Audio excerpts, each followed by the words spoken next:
Teasel's Tudor Trivia!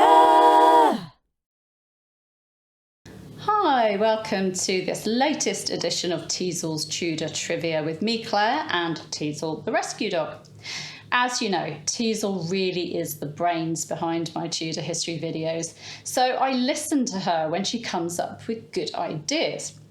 Teasel thought it would be good for me to share with you my top recommendations for books on the Tudor kings and queens, although she thought books on cats might be more interesting, but we settled with Tudor kings and queens. These are non-fiction books that I think would be helpful, well, she thinks too, would be helpful to those wanting to find out more about the Tudors.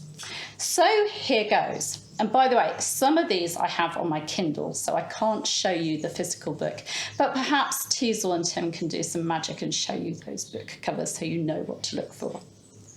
Now, Henry VII has been rather neglected by biographers, but I'd recommend Winter King by Thomas Penn. What do you think of that one? That is a really, really good biography. It doesn't cover the whole of his reign, but it's good for the sort of beginnings and early reign. And then there's Nathen Armin's new book, Henry VII and the Tudor Pretenders, Simnel, Warbeck and Warwick, which I have on my Kindle. And I'm hoping that Nathen will write a biography of Henry VII, as Nathen's research is always meticulous and he's got a great writing style. So Nathen, if you're watching, please, please, please write a book on Henry VII. Now, for Henry VIII, my very, very favourite book is this one, Henry VIII by J.J. Scarisbrick. It's probably got a different cover now. This is my very old, battered copy of it. I use this regularly, hence the rather battered look of it. I'd also recommend David Starkey's book, Henry Virtuous Prince, which looks at Henry's early life and rise to the throne. You're hot, aren't you? And I'm hot too. It's very hot in here. Now, moving on to King Edward VI, he's another king that has been rather neglected, but possibly because his government was led by Edward Seymour, then John Dudley. But for Edward, I'd recommend Chris Skidmore's book, Edward VI, The Lost King of England. And on Edward Seymour, these are ones I've got on my Kindle, on Edward Seymour, I'd recommend Margaret Scarde's Edward Seymour, Lord Protector, Tudor King in all but name. And on John Dudley, I'd recommend Christine Hartweg's John Dudley, The Life of Lady Jane Grey's Father-in-Law. Both excellent books. There are so many myths surrounding John Dudley, and Christine successfully challenges and debunks them in her bio of him.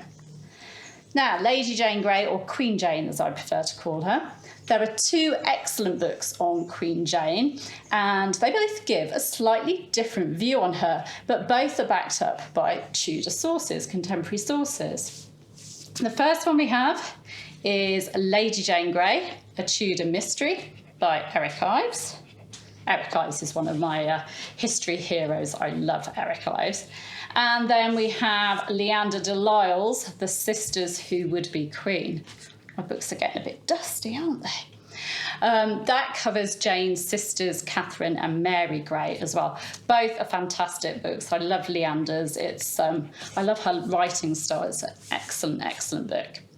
Then we move on to Queen Mary I, don't we? Yes. And then my two favourites on her are Linda Porter's Mary Tudor, the First Queen, which has different title and different covers depending on which country you're in. And then another one which has different titles and different covers, depending which edition you get, is Anna Whitelock's Mary Tudor. Mary Tudor, Princess Bastard Queen, my version is called.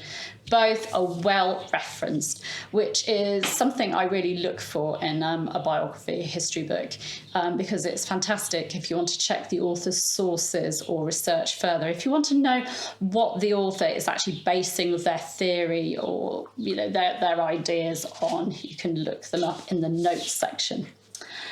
Queen Elizabeth I. Do you like this one, Teasel? She's not sure, she's getting a bit hot and tired.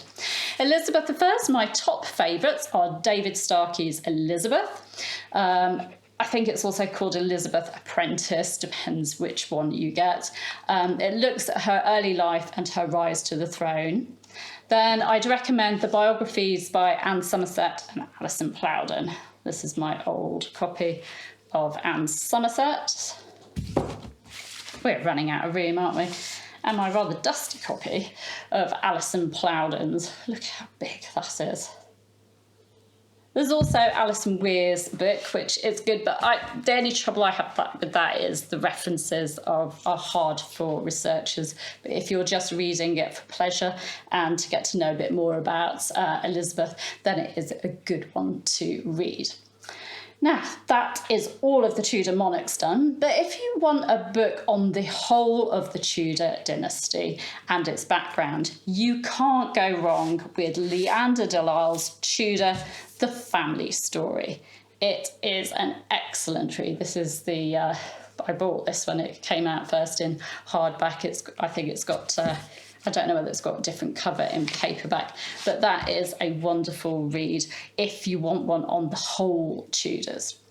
Now, obviously, there are lots more books on these kings and queens, but I just wanted to share with you my top picks to start you off. What do you think? Do you think I did well there? Was that good enough for you? She's not sure. Anyway, happy reading, and do let me know if you've got a favourite book on a specific Tudor king and queen. Do let me know in the comments. Now, of course, you can subscribe to the channel. Yes, you want to go and chase cats. So please do subscribe by clicking around about there. You can hit the bell to be notified as these videos go live, and you can give us a like as well. Right, we're off to chase cats, aren't we, Teasel? Or rather, I'm off to stop her chasing cats. Take care. Bye-bye.